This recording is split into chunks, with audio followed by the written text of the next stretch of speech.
بتلا دیا. دیکھو شریک حیات اسے نہیں کہتے جو تم سے طرح طرح کی فرمائشیں کرے. شریک حیات اسے نہیں کہتے جو اچھے گھروں کی فرمائشیں کرے.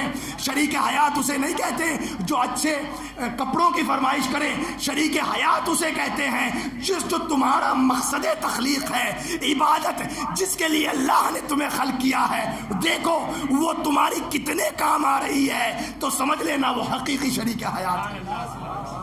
ایک صلوات بھیج دیجیے محمد آل محمد.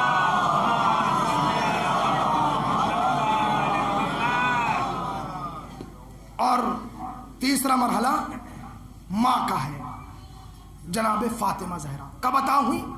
جب پوری دنیا رسول اللہ کو طعنہ ابتر دے رہی تھی. جب پوری دنیا رسول اللہ کو طعنہ ابتر دے رہی تھی, ان کے تو کوئی نسل نہیں ہے, اولاد نہیں ہے, دین ختم ہو جائے گا. اللہ نے کیا کہا؟ انا اعطیناک الکوثر فصل لربک. فخر کہا کیا اللہ نے, اے رسول ہم نے کوثر دیا, کوثر خیر کثیر دی, ہم نے فاطمہ دے دی. فاطمہ یعنی خیر کثیر, یعنی ایسی برکت جو ختم نہ ہو اسے فاطمہ کہتے ہیں. ایسی برکت جو کبھی ختم نہ ہو اسے فاطمہ کہتے ہیں. عزیزوں میرا عقیدہ ہے فاطمہ نام ہی اس ذات کا ہے. اگر کسی شے کو اگر فاطمہ سے منسوب کر دیا جائے اس ذات پہ کبھی سوال نہیں آ سکتا. اگر آپ یہ چاہتے ہیں آپ کا بزنس باقی رہے, آپ اپنے بزنس کو, اپنے کام کو, اپنے مشغلے کو فاطمہ سے ان کے نام سے منسوب کر کے دیکھیے, پھر رزلٹ دیکھیے. اگر یہ چاہتے ہیں آپ کا گھر زلزلوں سے محفوظ رہے اسے منزل فاطمہ بنا دیجئے, چونکہ تاثیر اللہ نے اس نام میں رکھی ہے. جو فاطمہ جس کے وجود کی برکت سے آدم کی مشکل حل ہو جائے, جس کے وجود کی برکت سے نوح کی مشکل حل ہو جائے, جس کے وجود کی برکت سے ابراہیم کی مشکل حل ہو جائے, اس کے توسل کرنے سے ہماری مشکل حل نہیں ہو سکتی. ہاں جو چیز بھی آپ فاطمہ کے نام سے متصل کر دے, منسوب کر دے, اس پہ زوال نہیں آ سکتا. ہاں عزیزو بالکل ایسی ایفیکٹ ہے یہ بات. ابھی حالیہ دنوں میں جمہوری اسلامی انقلاب ایران میں بڑے انتشارات ہوئے. ایک حجاب کا مسئلہ آیا اور مہسا امینی دیکھتے دیکھتے پورے اس پہ ٹرول ہو گئی اور چھا گئی. لوگ یہ کہنے لگے اب تو انقلاب ختم ہو جائے گا. میں نے ان سے کہا پاگل ہو گئے ہو, انقلاب کیسے ختم ہو سکتا ہے؟ خمینی کبیر نے جس انقلاب کو یا زہرا کے نام سے بنیاد رکھا ہو اسے مہسا امینی کا نام زوال کی کنار تک نہیں لے جا سکتا. جسے فاطمہ کے نام سے یا زہرا کر کے زندہ کیا ہو اس انقلاب کو تم چاہتے ہو مہسا امینی کے نام سے برباد کر دیا جائے؟ یہ نہیں ہو سکتا. ایک صلوات بھیج دیجیے محمد آل محمد. ایک اور صلوات ارشاد.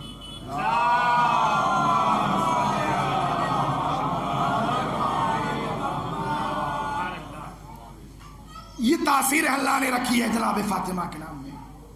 فاطمہ اس ذات کا نام ہے کہ جب بی بی آتی تھی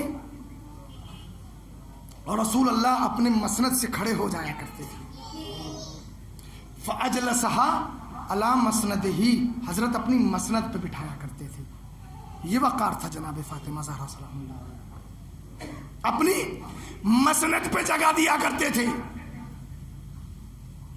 اور ایک وقت وہ بھی آیا, مسند سامنے تھی, ایک مسند نشین تھا اور زہرا کھڑی ہوئی اپنے حق کا مطالبہ کر رہی تھی. میں مسائل نہیں پڑھ رہا, میں کہہ رہا ہوں عورت کو کیا دیا, اپنے حق کا مطالبہ کر رہی تھی. سامنے والا کہہ رہا تھا یہ فدق تمہارا نہیں ہے, کہ میرے بابا نے مجھے دیا ہے, نوشتہ لے کے آئی ہوں. کہ نہیں فاطمہ تمہارے بابا کی حدیث ہے, نحن معاشر الانبیاء لا نورث, ہم انبیاء وارث نہیں چھوڑتے, ورثہ نہیں چھوڑتے. ما ترکناہ صدقہ, خبر واحد, صرف ایک ہی راوی ہے جس نے بیان کیا, اسے ہی پتا ہے, باقی کسی کو پتا بھی نہیں ہے. ما ترکناہ صدقہ. بی بی نے دربار میں آئی. اچھا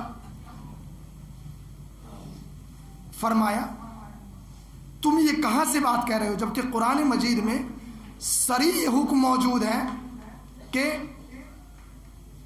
بیٹی کو بھی ورثہ ملے, بیٹوں کو بھی ورثہ ملے. تم اپنے باپ سے ورثہ پاؤ, فاطمہ کو ان کے باپ سے میراث نہ ملے. پھر بی بی نے پھر قرآن مجید کی آیت پڑھی, وورث سلیمان و داؤد کے وارث سلیمان ہوئے. زکریا کی دعا, یرثنی و یرث من آل یعقوب, اے پروردگار مجھے کوئی ایسا بیٹا دے دے جو میرا وارث ہو, آل یعقوب کا وارث ہو. بی بی نے مسلسل 6 آیتیں پڑھی ہیں. سامنے والا کیا کہہ رہا ہے؟ بی بی آپ کے باپ کی حدیث ہے, نحن معاشر الانبیاء لا نورث, ہم انبیاء نہ وارث بنتے ہیں نہ وارث بناتے ہیں. ما ترکناہ صدقہ, ہم جو کچھ چھوڑتے ہیں وہ صدقہ ہوتا ہے. ظاہر ہے صدقہ سیدہ تو نہیں کھا سکتی, امتی ہی کھا سکتا ہے. ہاں اسے ہڑپنا چاہتے تھے. بی بی آیتیں پڑھ رہی ہے, ادھر سے جواب حدیث میں دیا جا رہا ہے. میں کہوں گا بہت عظیم بات ہے یہ. بی بی آپ کیوں دربار میں آ گئی؟ کیا مسئلہ باغ فدق کا تھا, ایک قطع ارضی کا تھا, ایک مختصر سی زمین کا تھا, کچھ چند درختوں کا مسئلہ نہیں تھا یہ, نہ بلکہ بی بی دربار میں حقیقت اجاگر کرنے کے لیے آئی تھی. وہ حقیقت کیا تھی؟ حقیقت مسئلہ بی بی کا اپنا حق نہیں تھی, بلکہ بی بی مسلمانوں کی بیٹیوں کا حق دلوانے گئی تھی کہ دیکھو اگر آج رسول کی بیٹی کو اس کا حق نہ ملا تو پھر امت اپنی بیٹیوں کو حق نہیں دے گی. اور ہم دیکھ رہے ہیں اپنے معاشرے میں جہیز ملے گا, میراث نہیں ملے گی. اچھا جو چیز واجب ہے وہ نہیں ملے گی. جہیز واجب ہے نہیں, شریعت تو یہ کہتی ہے بھیا جتنا آپ مہر دیجیے اتنا آپ جہیز لے لیجیے. پوچھیے آپ اس سے, شوق سے پوچھیے دلہے سے کیا کیا چاہیے, فریج ٹھیک ہے لکھ لیجیے, گاڑی ہاں, بنگلہ, جو کچھ چاہیے ٹھیک ہے, پیمنٹ اس کے گھر پہنچا دیجیے. شریعت تو یہی کہتی ہے جتنا جہیز چاہیے اتنا مہر. اچھا بہت ہوشیار لوگ ہیں ہمارے یہاں کے, جب مہر کا مسئلہ تھا مولانا مہر فاطمی, اچھا مہر فاطمی ضرور سب کو یاد ہے, کسی کو یہ نہیں پتا جہیز فاطمی بھی کوئی چیز ہوتا ہے کہ نہیں. بی بی کو صرف 16 چیزیں جہیز میں ملی. ہمارے یہاں 160 سے زیادہ تو صرف پلیٹیں ہوتی ہیں, 25 لوٹے ہوتے ہیں, 250 دیگچیاں ہوتی ہیں اور کپ ہوتے ہیں. اور اس کے ہاں بھی وہ میرے فاطمی بی بی آئی ہے. بی بی اصل میں آئی تھی یہ بتانے کے لیے, تو دیکھو میں حقیقت بتانے آئی ہوں. میں قرآن کی آیت پڑھ رہی ہوں, یہ کیا کہہ رہا ہے؟ بی بی آپ کے بابا کی حدیث ہے. جب رسول نے حدیث پڑھی تھی فرمایا تھا انی تارک فیکم الثقلین کتاب اللہ و اطرتی, میں تمہارے لیے ایک نوشتہ لکھ کے دے جاؤں. ان صاحب کے بھائی نے کہا تھا رسول اللہ حسبنا کتاب اللہ, ہمیں اللہ کی کتاب کافی ہے. اب بی بی کتاب سے دلیل دے رہی ہے, وہ حدیث پڑھ رہا ہے. بی بی یہی بتا رہی ہے کہ دیکھو جب ہم حدیث پڑھتے ہیں یہ قرآن پیش کرتے ہیں, جب ہم قرآن پیش کرتے ہیں یہ حدیث پڑھتے ہیں. بھیا یہ بتانے گئی تھی کہ دیکھو سامنے والے کا ایمان نہ حدیث پہ ہے نہ قرآن پہ ہے. ایک صلوات پھینک دیں.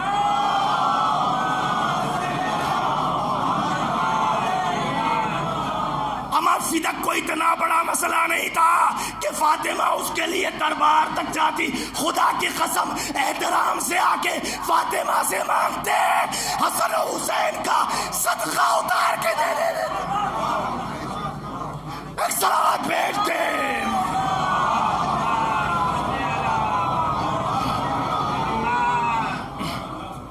اس کے دروازے سے تو فاقوں میں بھی کوئی بھوکا نہیں گیا. سلیقہ تو ہو. یہ اس ذات کا نام ہے فاطمہ. اگر اسلامی خاتون کی ایک مکمل تصویر دیکھنی ہے اب آپ کو کوئی اور کردار تلاش کرنے کی ضرورت نہیں پڑے گی. اور اگر آپ کوئی کردار تلاش کرنا چاہیں تو پھر آپ اسے اسلامی کردار نہیں کہہ سکتے. بس زیادہ تو میں نہیں سمجھتا کہ ڈیپ میں جاؤں، لیکن میں نے یہ عرض کیا جب تک یہ بہت حملات شدید ہیں اسلام پہ آج، اور یہ ہماری سب کی ذمہ داری ایز اے مسلمان کہ ہم اس طرح سے اسلام کو تعلیمات آل محمد کی روشنی میں پیش کریں کہ دنیا پہچانے کہ اسلام نے عورت کو کیا دیا ہے. بہت عظیم مرتبہ. ہاں عزیزو، یہ بی بی کی شہادت کے ایام ہے. میں بہت مختصر مصائب آپ چند دنوں میں سنیں گے. بہت عظیم خاتون ہیں جن کی شہادت کے ایام ہیں یہ. لیکن ہمیں یہ معلوم ہونا چاہیے کہ کس مقصد کے لیے بی بی نے قربانی دی تھی. وہ مقصد ہے ولایت، امامت کا دفاع. ورنہ آپ سوچیں کتنی مصیبتیں بی بی پہ. واقعی نہیں، جملہ بڑا عجیب ہے. میں جب کبھی سوچتا ہوں مجھے تو سمجھ ہی نہیں آتا. اگر بی بی خود اپنا مرثیہ نہ پڑھتی، صبت علیہ مصائب لو انہا صبت علی الایام سرن لیالیہا. بابا آپ کے بعد اتنے مصائب پڑھے، اگر دنوں پہ پڑھتے تو رات میں تبدیل ہو جاتے. کتنی مصیبت کی انتہا ہے یہ. میرا اپنا تجزیہ ذاتی کہ بعد والے ائمہ پر، معصومین پہ جتنے مصائب آئے ہیں نا، بس وہاں تفصیل تھی اور یہاں اجمال تھا. چونکہ آغاز نقطہ آغاز مصائب کا دروازہ سیدہ ہے. چونکہ ظاہر ہے اگر سیدہ کے دروازے کی توہین نہ ہوتی، کسی میں جرت نہ ہوتی، کل کربلا میں کوئی آ کے حسین کے خیموں کو جلاتا. اگر کوئی رخسار سیدہ پہ تماچے نہ مارتا تو کسی میں اتنی جرت نہیں تھی کہ کل حسین کی بچی کو تماچے کھانا پڑتا. جملہ کہہ دوں، شب جمعہ ہے، اپنے دلوں کو متوجہ کر کے کربلا کی طرف. خدا کی قسم اگر زہرا کی پسلیاں نہ ٹوٹتی، کربلا میں کسی میں یہ جرت نہ ہوتی حسین کے لاشیں پہ گھوڑے دوڑا کے پامال کرتا. ظلم کا آغاز مدینہ ہے. بی بی رو رہی ہیں گھر میں بیٹھی ہوئی، زانوں میں سر ہے. علی باہر سے آئے، ایک مرتبہ فرماتے ہیں زہرا مت رو، صبر کرو، یہ مصائب کے دن ختم ہو جائیں گے. ایک مرتبہ کہتی مولا میں اپنے لیے تھوڑے رو رہی ہوں، مولا میں تو آپ کے لیے رو رہی ہوں. علی میں نے سنا ہے جب آپ مدینے میں جاتے ہوئے سلام کرتے ہیں، لوگ آپ کو سلام نہیں کرتے، آپ کا احترام نہیں کرتے.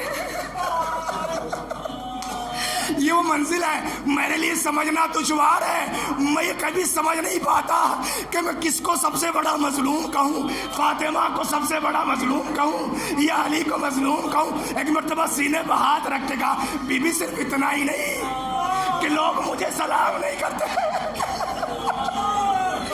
بی بی، بلکہ عالم تو یہ ہے جب میں سلام کرتا ہوں کوئی جواب سلام بھی نہیں دیتا.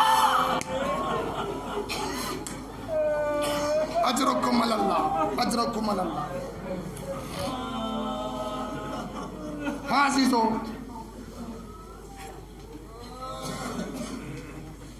بی بی شہادت کے ایام ہے. بس میں ایک مختصر سا ایک منظر پیش کرنا چاہتا ہوں. آخری دن ہے بی بی کی شہادت کم، اس دن کی بات کر رہا ہوں. روایت میں ہے بی بی نے اپنے بچوں کو نہلایا، غسل کیا، بڑی حساس بچاش. مطلب مولا ہے زہرا آج طبیعت کچھ بحال ہے. ہاں امیر المومنین چونکہ ٹائم وقت جو نہیں بچا. خیریت تو ہے؟ ہاں مولا آج میرا آخری دن ہے، نہیں معلوم میرے بعد میرے بچوں کا کیا ہوگا. تمام روایت کے جملے چھوڑ رہا ہوں، مجھے ایک منظر پیش کرنا ہے بس. مولا نے مسجد میں چلے گئے، بی بی نے بچوں کو لیا، روضہ رسول میں آئیں اور ایک مرتبہ قبر مبارک پہ ہاتھ رکھا، اپنے باپ کو الوداع کہا، بچوں کو کہا بچوں یہاں بیٹھ جاؤ، میرے لیے دعا کرنا، میرے لیے دعا کرنا. بچے بیٹھ گئے، بی بی آ گئی، آ کے کہتی ہیں اسما یہ نماز مغرب اور عشاء کی بات ہے. اسما میں مصلی پہ جا رہی ہوں، جب تک میری تسبیح و تحلیل کی آوازیں آتی رہی سمجھنا میں زندہ ہوں، اور جب آنا بند ہو جائے. بی بی اس دنیا سے چلی گئی، گھبرائی. اسما نکلی، کوئی بھی نہیں ہے گھر میں. اسما نکلی، بچے آتے ہوئے نظر آئے، اسما نے دیکھ کے سر جھکا لیا. کیسے پتا ہے؟ بچے سمجھ گئے. اسما جب تم آ رہی تھی ہم نے سن لیا کہ دیکھو فاطمہ کے یتیم آ رہے ہیں.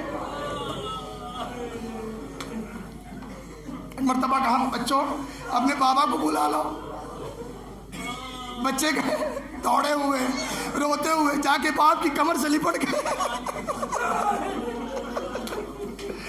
ادھر بچے لپٹے ہوئے تھے، ادھر علی غش کھا کے گر گئے. میں نے تو روایات میں یہی پڑھا ہے، مسجد میں اور زہرا کے گھر میں فاصلہ نہیں تھا، لیکن روایت یہ کہتی ہے مولا غش سے اٹھے، پھر چلے، کچھ دیر آ کے پھر بیٹھ گئے. آئے زہرا کے سرانے سے وصیت نکالی، وصیت میں لکھا ہوا تھا اے علی مجھے رات میں غسل دینا، رات میں حنوط کرنا، رات میں کفن پہنانا، اور علی میرے دشمنوں کو میرے جنازے میں شریک نہ ہونے دینا. سادات کرام بیٹھے، خدا کی قسم ایک جو جملہ عجیب لکھا ہے، تحریر تھا، اے علی میرے بعد میرے آنے والی نسل کو سلام کہنا. اے سادات کرام مدینے کا رخ کر کے بی بی کی خدمت میں، اے بی بی ان غلاموں کا سلام.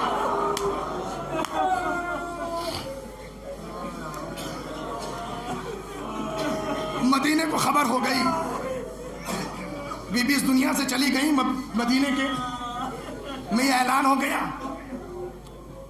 حضرت امیر نے امام حسن کو بھیجا، بیٹا جا کے کہو، ان سے کہو کہ دیکھو ابھی اماں کے امر میں دیر ہے، تاخیر ہوگی. لوگ واپس چلے گئے، رات کا سناٹا چھایا. جب لوگ سو گئے، ایک مرتبہ علی نے آواز دی اسما پانی آمادہ کرو، زہرا کو غسل دینا ہے. زہرا کو غسل دینے کے لیے مغسلے پہ لٹایا گیا. مجھے نہیں معلوم اثنائے غسل علی چیخ مار کے روکا. ارے تاریخ اہل بیت ہے مصلوبیت سے بھری ہوئی. تاریخ اہل بیت میں 4 جنازے ایسے ہیں جن میں غسل دینے والا چیخ مار کے رویا. ایک وہ علی تھا جو زندان شام میں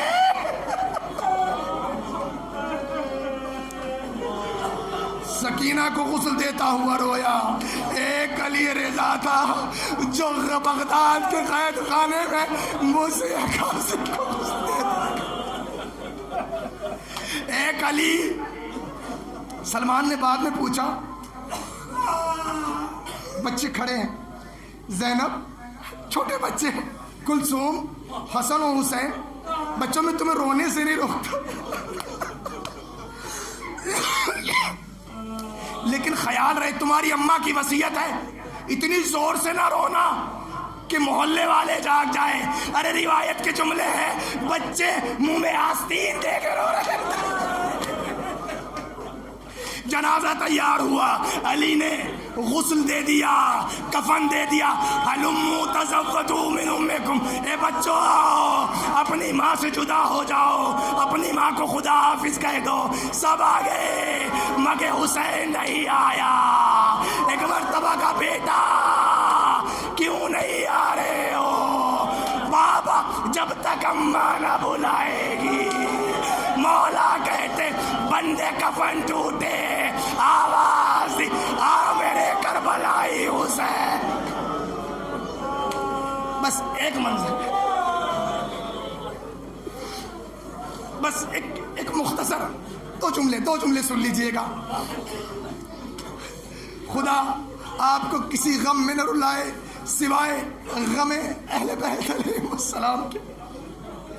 جس بی بی کی بات چل رہی ہے روایات میں، یہ بی بی اتنی روئی 75 دن یا 90 دن میں اس دنیا سے چلی گئی.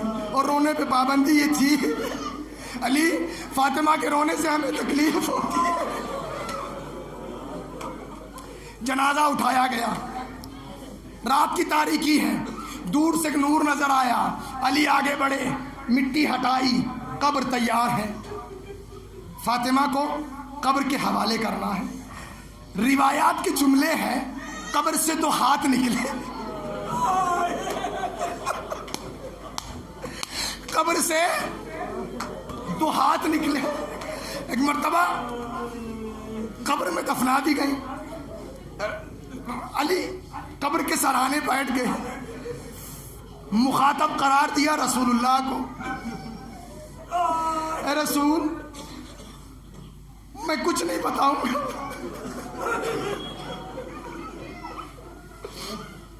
آپ اپنی بیٹی سے پوچھ لیجئے. ایک جملہ ہے، لقد استرجعت الودیعہ، امانت واپس دے رہا ہوں. بس فقہ میں امانت لینے اور دینے کے قانون ہیں. بس چند جملے. امانت کا دستور یہ ہے، امانت جیسے لی جاتی ہے ویسے واپس کرنا پڑتی ہے. یہی ہے نا. جب رسول نے بی بی کا ہاتھ علی کے ہاتھ میں دیا تھا نا، تو کہا تھا علی یہ اللہ اور اس کے رسول کی امانت ہے، اس کی حفاظت کرتا ہے. مجھے نہیں پتا. علی سرانے بیٹھ کے گئے، اے رسول اللہ مجھ سے نہ پوچھئے، میں امانت دے رہا ہوں. بس مجھے نہیں پتا یہ امانت کس حال میں لی تھی، کس حال میں واپس دی. ہاں جب امانت لی تھی گال سوجا ہوا نہیں تھا، سینہ زخمی نہیں تھا، پسلیاں سالم تھی. لیکن آج پسلیاں ٹوٹی ہوئی، سینہ زخمی، رخسار